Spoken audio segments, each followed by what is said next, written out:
What a headshot! What a head! How's it guys, this is Dayvy, FPL, and welcome back to the Fantasy Premier League video here on my channel. Now in this video, I'll be taking you through my transfer plan for the upcoming Game Week 30. So Game Week 30 might actually be a wildcard week, but what I want to show you guys now is that the team is currently setting up before I actually make that decision and give you guys a wildcard draft later this week. Now don't worry, I'm going to address the elephant in the room, blank Game Week 29. Yes, the game week with only 4 fixtures did disappoint. At least we still have the free chip in our back pocket.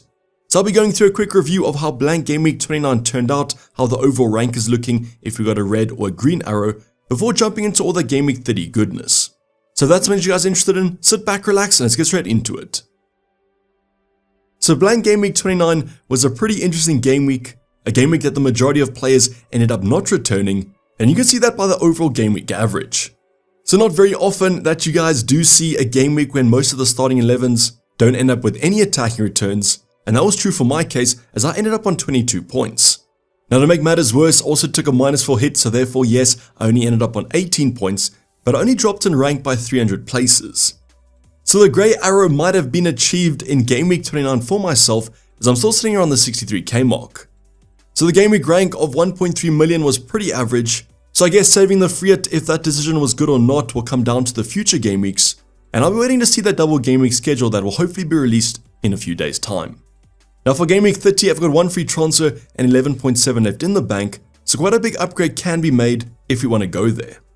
But that's enough about my kind of overall points. What did you guys score? Did anyone go for Muniz from Fulham? Did you guys end up on a green arrow or was it a red arrow? And what's the lowest points this week? That might be quite an achievement. So let's go on to where those 22 points came from with the -4, as I made 2 transfers in the deadline stream. Now not much to talk about on our bench. Dubravka, Garnacho, Saliba and Gabriel all ended up blanking. The only discussion point was taking out Saka instead of Garnacho. But at least our full starting 11 did feature as the bench didn't offer much coverage, whereas on a free hit, I've seen most benches kind of outperform the starting 11s. So Ariola was between the sticks. I was just happy to own kind of a save point goalkeeper this week. Leno was the obvious pick, but the ever popular Flecken on the free hit also ended up blanking. So I was just super happy when Ariola got the 3 points, seems like a haul, and he was the highest scoring player in our starting 11. We then had Pedro Porro with only 1 point. Don't you know what happened with Spurs? They put up quite good XG numbers, but the defensive department was simply terrible. So with no attacking returns, Pedro Porro ended up on 1 point. Now I truly have the most faith in Spurs kind of keeping a clean sheet, simply at Porro because I've kept him for the past few game weeks, but no attacking returns, a little bit disappointing in this fixture. Then Doherty for Luton ended up starting the game, got subbed at halftime with only 1 point, but Luton already lost their clean sheet at that moment. So once again, no attacking returns, which we were quite reliant on, as I wasn't expecting that Luton defense to keep a clean sheet. Then Paul Torres at least started this fixture to give us an extra player, and he scored 2 points after conceding to West Ham. Now he narrowly escaped losing an extra point for the second West Ham goal, but it was ruled out by VAR in stoppage time. So once again, at least my players did feature, but no attacking returns or no defensive returns, hardly any clean sheets in Game Week 29. Let's see if the attacking department got any better. Well, it didn't from our Spurs assets. Maddison and Son both blanked. So like I said with Pedro Porro, Spurs put up good respectable XG numbers, they simply just couldn't finish the chances. I think Son also had a few chances there that were narrowly missed, and as our captain, that was quite disappointing for him to blank. The only saving grace was Son was quite highly owned, and both these two options have a great fixture in Game Week 30. Now Maddison was one of our transfers in this week, and I don't really regret that decision, as Spurs could have easily scored in this fixture. Now completing our midfield department, it's going to be Bailey on the left hand side. He ended up blanking in this Aston Villa draw to West Ham, and I owned Bowen from the same fixture. Both of them weren't involved in any of the goals.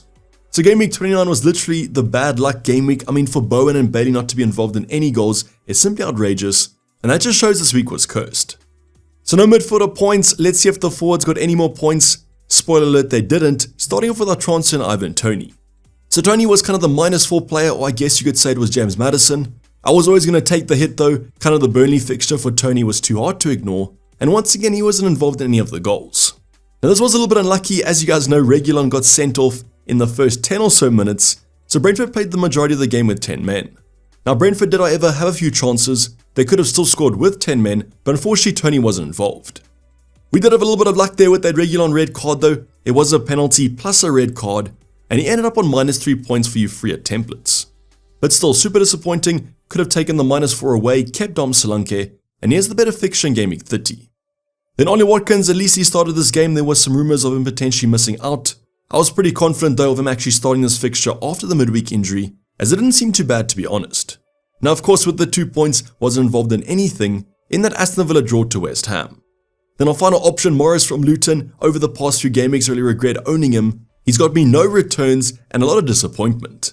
Now Luton still scored in this fixture, but Morris isn't as much of a talisman as I was expecting, as he has had a few chances over the past few game weeks but hasn't converted them.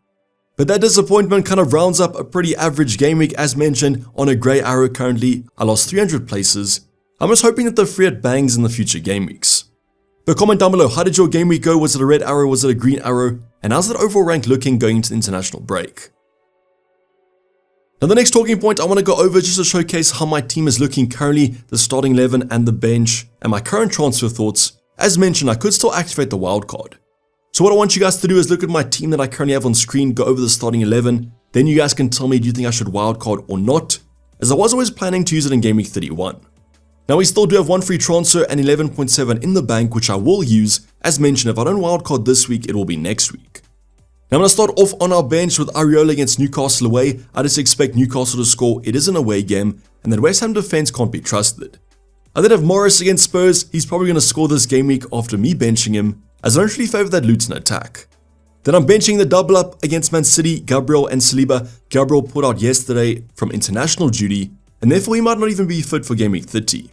Now if I do have to start one of these assets, I'm not really against it, as I did sell Foden and Haaland last game week.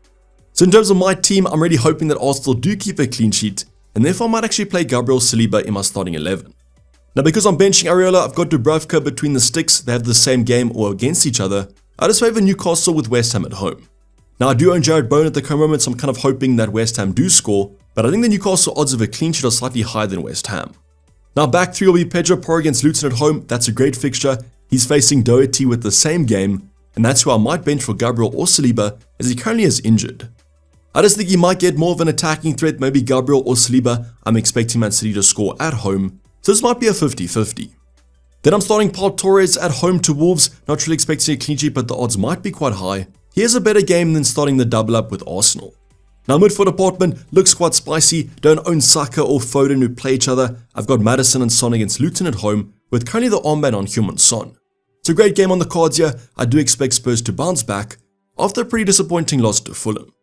I've then got Bailey against Wolves at home, great game on the cards. I do still expect him to play, and hopefully he can be quite a nice differential. Then Jarrod Bowen, I've already spoken about him against Newcastle away. In terms of midfield department, I do believe he has the worst fixture, even though Newcastle's defense or XG considered has been terrible.